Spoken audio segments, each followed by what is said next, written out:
আসসালামু আলাইকুম বন্ধুরা, আজকে আপনাদের সামনে যে ভিডিওটি নিয়ে আসছে সেটা হচ্ছে যে ইমো কিভাবে খুলতে হয়।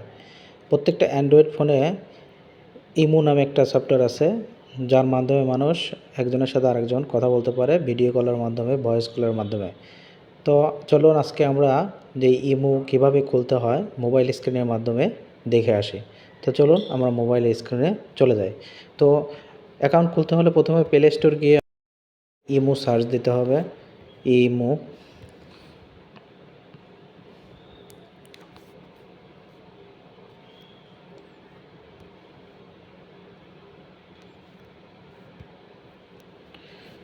প্লে স্টোরে যাওয়ার পরে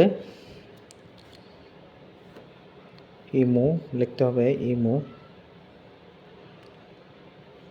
তো ইমো আসার পরে আপনারা ইমোতে ক্লিক করে দেবেন। তো এই ইমোটা ইনস্টল করে নিতে হবে। যেহেতু আমার ফোনে আগে থেকে ইনস্টল করা আছে, এজন্য আমি নতুন করে আর ইনস্টল করলাম না। তো আমি সরাসরি ডাইরেক্ট ইমো অ্যাপসটিতে চলে যাচ্ছে। তো ইমো অ্যাপসটিতে চলে আসলাম, ডাইরেক্ট ইমো অ্যাপসে ক্লিক করে দিলাম। ক্লিক করার পর আপনাদের সামনে এরকম একটা ইন্টারফেস চলে আসবে। এখানে যদি আপনি বাংলাদেশি হন তাহলে বাংলাদেশ সিলেক্ট করতে হবে, যদি ইন্ডিয়া হন ইন্ডিয়া সিলেক্ট করতে হবে। আপনি যে দেশেই থাকেন সেই দেশেই সিলেক্ট করে নিতে হবে। যেহেতু আমি বাংলাদেশে আসি এজন্য আমি বাংলাদেশ সিলেক্ট করে নিলাম।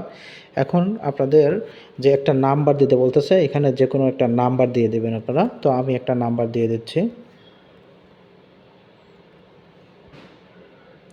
আমার নাম্বার দেওয়া হয়ে গেলে এখানে একটা টিক চিহ্ন আছে, টিক চিহ্নটা দিয়ে দেব।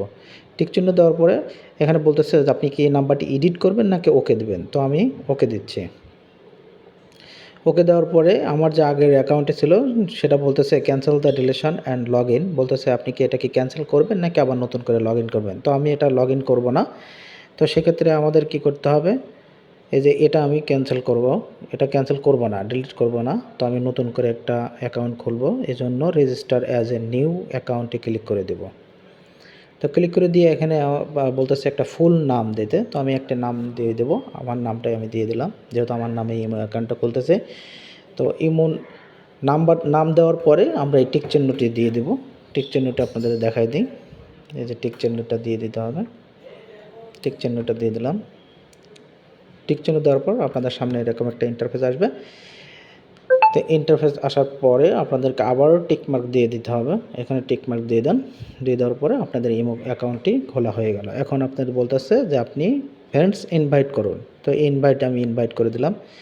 ইনভাইট করার জন্য ফেসবুক থেকে আপনি যে ফ্রেন্ডগুলো আছে তাদেরকে আপনি ইনভাইট করতে পারবেন। তো বন্ধুরা, যদি ভিডিওটি ভালো লেগে থাকে অবশ্যই সাবস্ক্রাইব করে পাশে থাকবেন। ভালো থাকবেন। আসসালামু আলাইকুম।